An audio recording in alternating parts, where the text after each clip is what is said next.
Welcome to NTD News. I'm Tiffany Meyer. Here are today's top stories. After days of delay, the Iowa caucus results are in for now. The Democratic National Committee chairman is demanding a recount, as Iowa often predicts which candidate will win the party's nomination. A third British national tests positive for the coronavirus, but he didn't contract it in China. The U.S. presents its Middle East peace plan to the UN.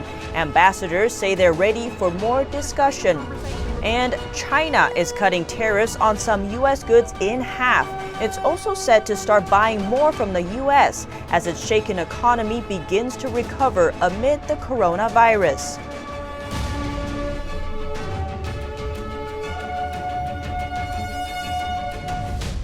The Iowa caucus results are in, but not everybody is happy. The chairman of the Democratic National Committee wants a review. His comments on Twitter bring new questions about the accuracy of the results. Buttigieg is victorious, but only just. Sanders came very close with Warren, Biden and Klobuchar trailing behind. The full results finally in for the Democratic caucus in Iowa. With New Hampshire just days away, it's time to press on and leave behind the results from Iowa. Or is it?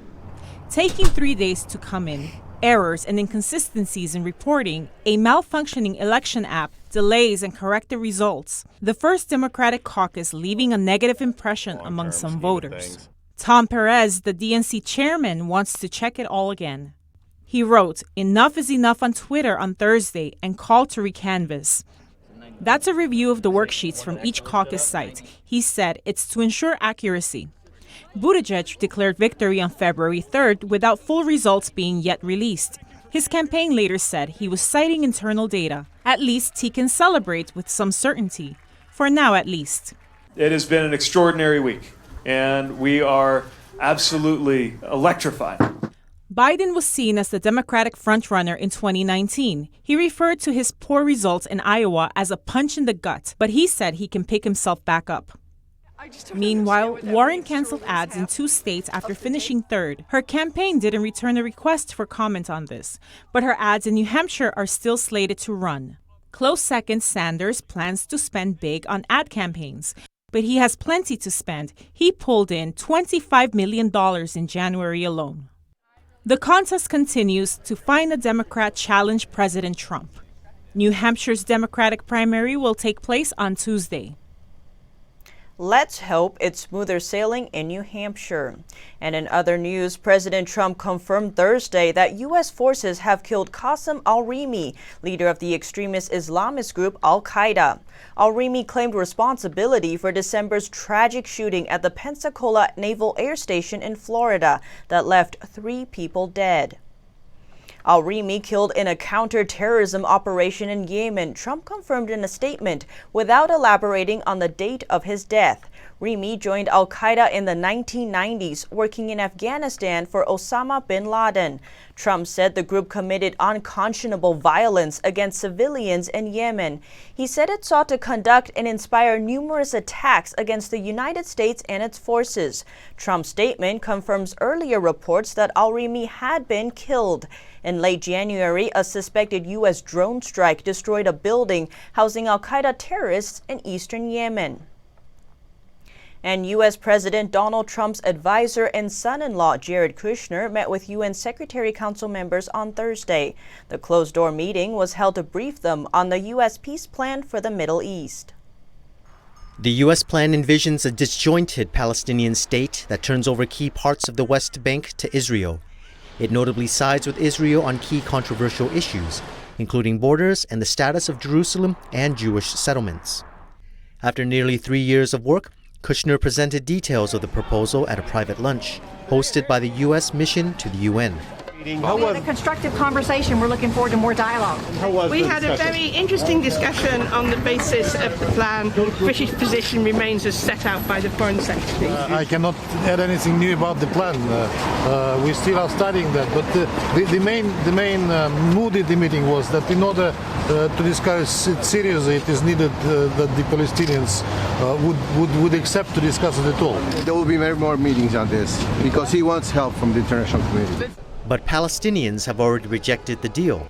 Palestinian President Mahmoud Abbas is headed to the UN on February 11th, hoping to rally international support behind a draft Security Council resolution.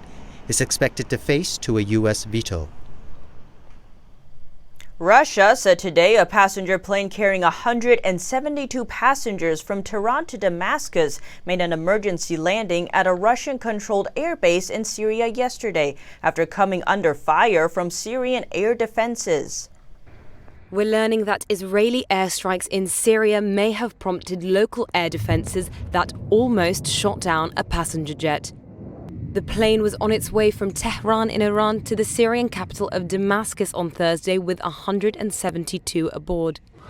It was forced to make an emergency landing at a Russian military base in Syria. The Russian government announced the near miss only on Friday. Russia says the plane came under fire from Syrian air defenses who were responding to the Israeli airstrikes. And it comes only a month after the Ukrainian passenger plane that was accidentally shot down by Iran, killing everyone on board. Russia did not name the airline, but flight data shows it was a Syrian Sharm-Wings flight. Sharm was hit with US sanctions in 2016 for allegedly transporting pro-Assad fighters to Syria and sending weapons and equipment. The airline could not immediately be reached for comment. And the FBI's director says the Chinese regime will steal U.S. technology by any means necessary.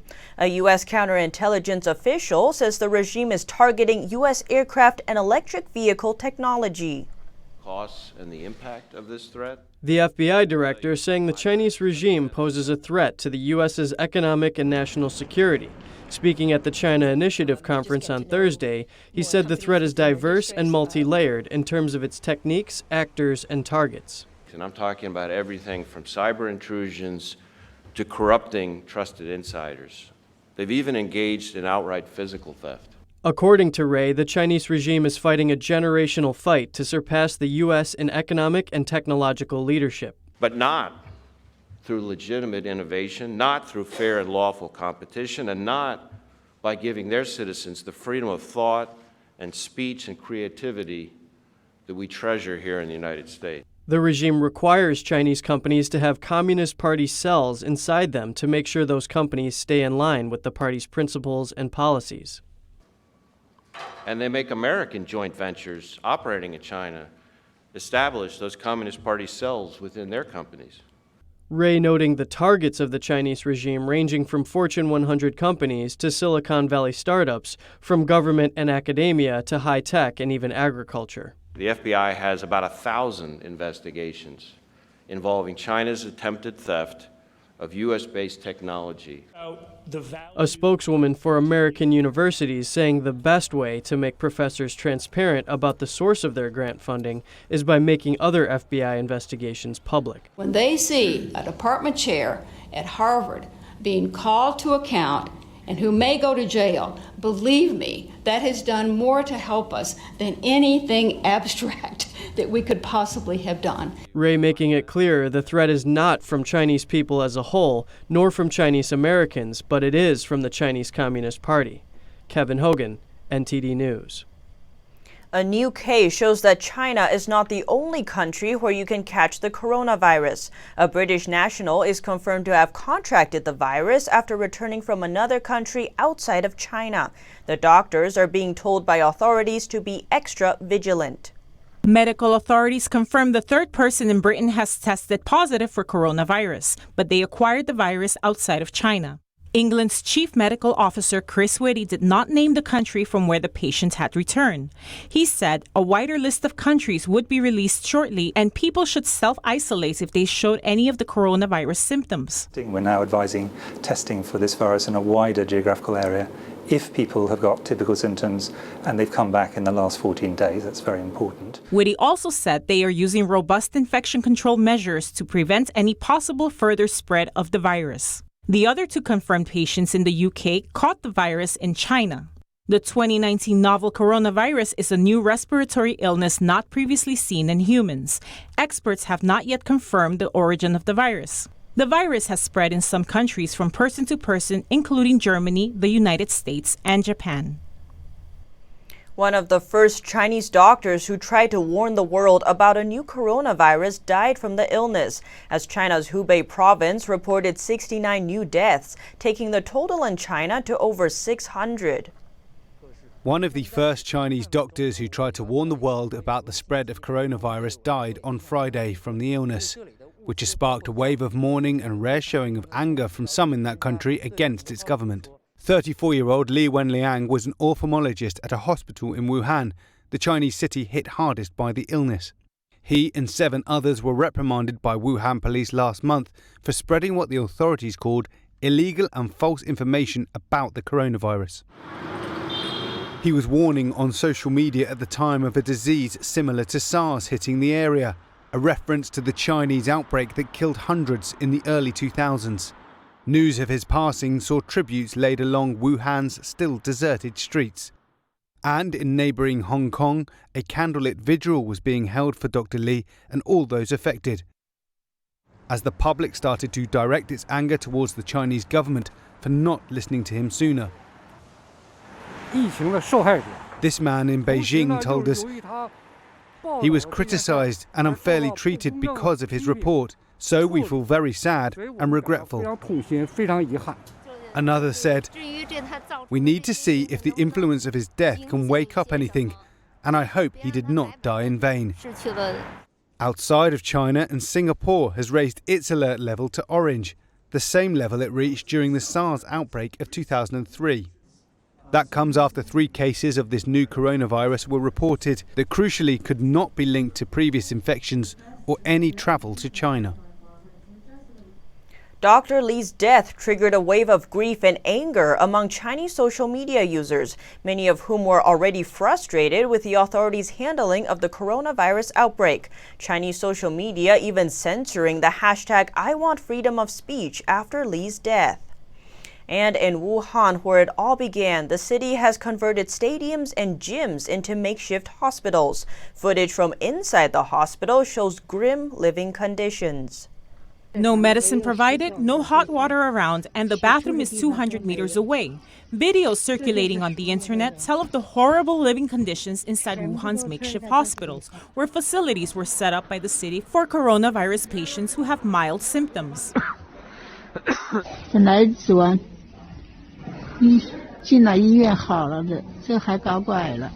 The woman in the video says there is no isolation between patients. She worries about potential cross-infection.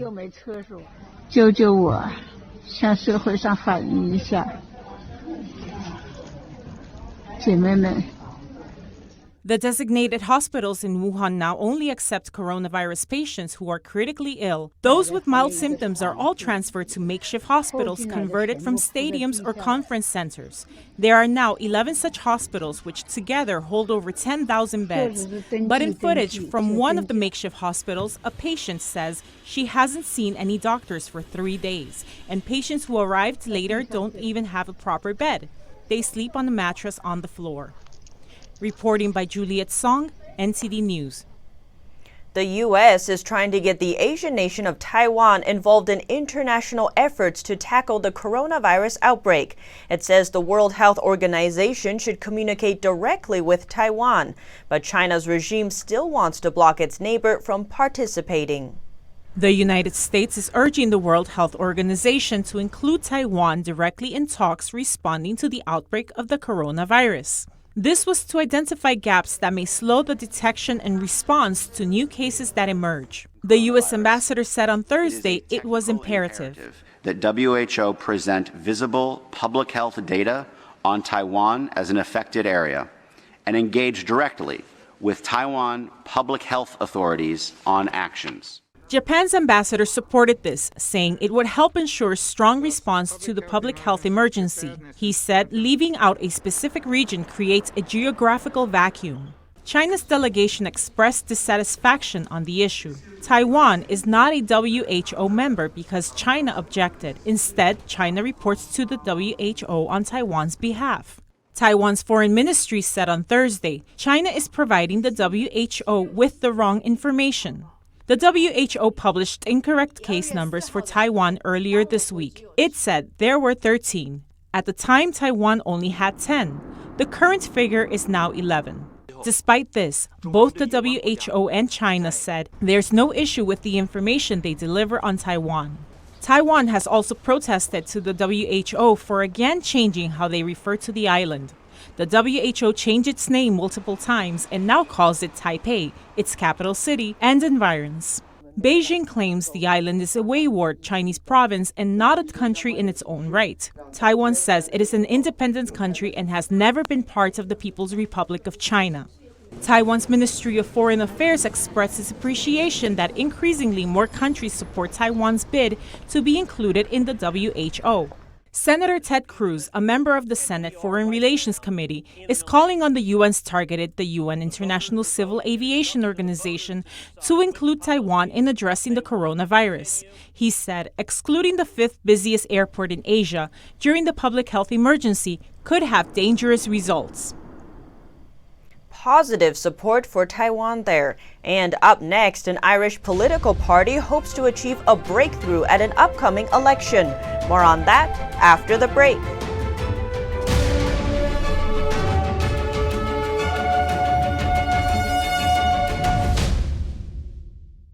We are being censored. America's news outlets no longer provide the truth. 90% of news outlets in the United States are controlled by 6 corporations. They're not out to tell you the truth of what's happening. They're out to tell you the picture of the world that they represent. The mission of the Epoch Times is to chase the truth, to ground all statements in facts, and prevent people from being misled. The Epoch Times is independent. We're not controlled by any special interests, and we never will be. The Epoch Times is a non-partisan media. That means we don't stand for any political party. This is a battle between truth and deceit, a battle between forces that would ensnare this country in ignorance, and between a media that wants to present you with the truth. Subscribe today and join the Americans who are seeking truth and tradition. We'd love to have you on board.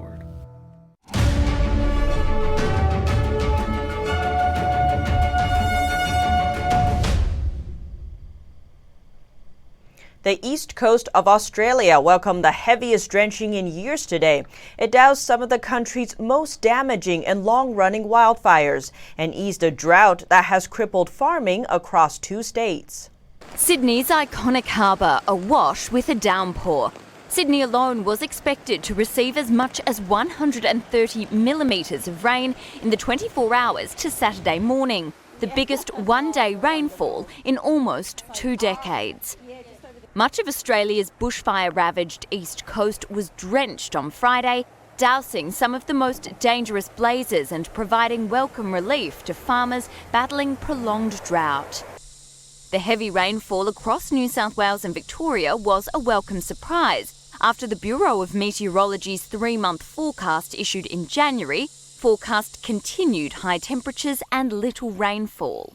Firefighters are optimistic the continued rainfall over the coming days will help firefighters in New South Wales get the 17 blazes that are still categorised as uncontained finally under control. Ireland is having general elections this Saturday. As the parties vie for their chance to hold the next office, opinion polls show an unexpected contender out front. Irish voters head to the polling booth on Saturday and the country could be on the brink of a political earthquake. Opinion polls showed the nationalist Sinn Féin party in front of the country's centre-right duopoly of Fine Gael and Fianna Fáil, which have taken turns in power for a century. The left-wing party, which was formerly the political wing of the IRA, has for the first time established itself as a contender for government. With the party now led by Dubliner Mary Lou MacDonald, Sinn Féin's election leaflets still mention the party's historic goal of reunifying the British region of Northern Ireland with the Republic of Ireland. But it places these concerns below promises on housing, childcare and insurance costs, issues high on the Irish voters' agendas. We talked to MacDonald earlier this week. We're in the grips of a housing crisis. It's absolutely chronic out there. It's heartbreaking out there. And something has to be done, something radical has to be done, and I firmly believe that we are the people to do that. Both Fine Gael and Fianna Fáil, who will need the support of other parties to form a coalition or minority government, have also refused to govern with Sinn Féin, citing its IRA links and opposing economic policies. And I've worked with people in Sinn Féin, particularly in relation to getting the institutions up and running again in Northern Ireland. But working with people is totally different to entering into coalition, into a partnership government with them. And that's something that we can't and won't countenance for reasons I've explained. And the Fine Gael party is united on this. Fianna Fáil is not. In every opinion poll so far, Taoiseach Leo Varadkar's Fine Gael has trailed fellow centre-right party Fianna Fáil, led by Micheál Martin. Fianna Fáil is going into the election with the slogan An Ireland for All and has promised to retain state-imposed curbs on bankers' pay and bonuses if elected, after the country capped executive pay at €500,000 a year during the Eurozone's costliest banking rescue a decade ago. Fine Gael, campaigning under the slogan A Future to Look Forward to, has put in place programs to help young people buy their first home and to reduce the cost of building, but have shied away from the mass state-funded construction of social housing advocated by left-wing rivals. Coming up, global car companies could shut down plants that depend on China for parts as Chinese factories close over the coronavirus outbreak. More on that when we return.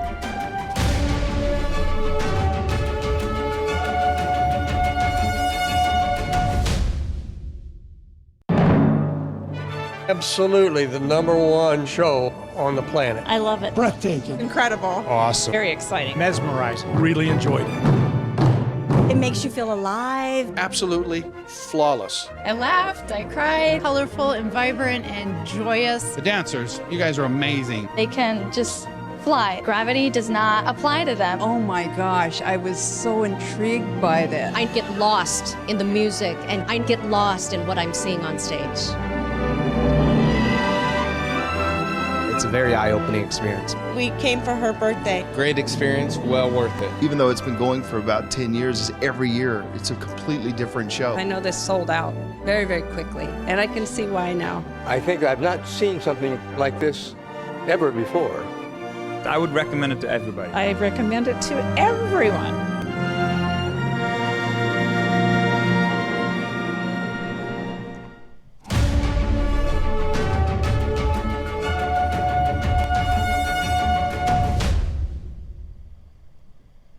China is halving tariffs on some U.S. goods and starting to keep its promise to boost U.S. purchases by at least $200 billion over the next 2 years. It's likely an effort to improve negotiations for Phase 2 of the U.S.-China trade deal.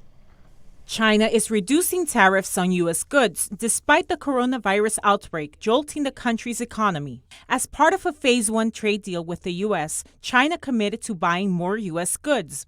U.S. Treasury Secretary Steven Mnuchin said he expects China to hold up this end of the agreement. Mnuchin added the Trump administration hasn't seen any big issues in regards to supply chains, but said they are carefully monitoring it. Stock markets across the world rose on Thursday after China reduced the additional tariffs levied last year against nearly 2,000 U.S. products. The goods include beef, pork, soybeans, and nuts. Analysts see Beijing's move as an effort to boost confidence amid the virus outbreak. Some also say China could be returning the favor of U.S. commitment after the recently signed Phase 1 deal between the two countries. As the death toll continues to rise, the Chinese market is already starting to recover, betting on the virus being a short-term shock. The threat from the coronavirus crisis closed in on the global auto industry on Thursday. Fiat Chrysler is warning that a European plant could shut down within 2 to 4 weeks if Chinese parts suppliers cannot get back to work. Fiat Chrysler warned that the coronavirus outbreak may force one of its European plants to close. The automaker says that could happen within weeks. It says it's struggling to source crucial car parts because the Chinese factories that supply them have shut down over the virus. Many of them extended their Lunar New Year's closures over the outbreak, but some have pushed the shutdowns out even further. The impact of the epidemic means the next few weeks will be critical for automakers. Parts made in China are used in millions of vehicles assembled around the globe, and Hubei province, the epicenter of the outbreak, is a major hub for parts production and shipments. If plants remain idle heading into March, analysts at IHS Markit predict losses will add up to 1.7 million vehicles gone unmade during Q1. Fiat Chrysler didn't say which of its car models were at risk, but other big names have sent up red flags. Hyundai says the parts shortage could force it to suspend production in South Korea. Toyota says it's looking at alternative sources of key parts, and GM says it has teams working around the clock to head off trouble. Coming up, an art exhibition in Paris highlights the work of a skilled painter from southern Italy. More on what makes this Baroque artist special after the break.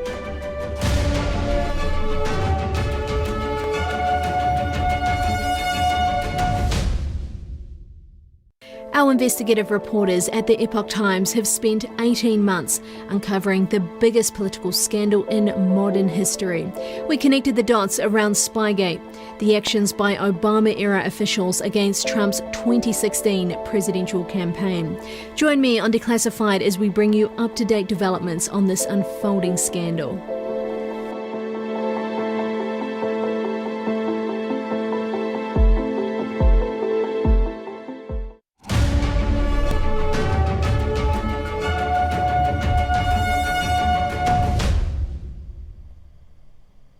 Now, a taste of Baroque painting. The first ever exhibition for Southern Italian genius painter is being held at Petit Palais in Paris. Our France correspondent, David Vives, has the story.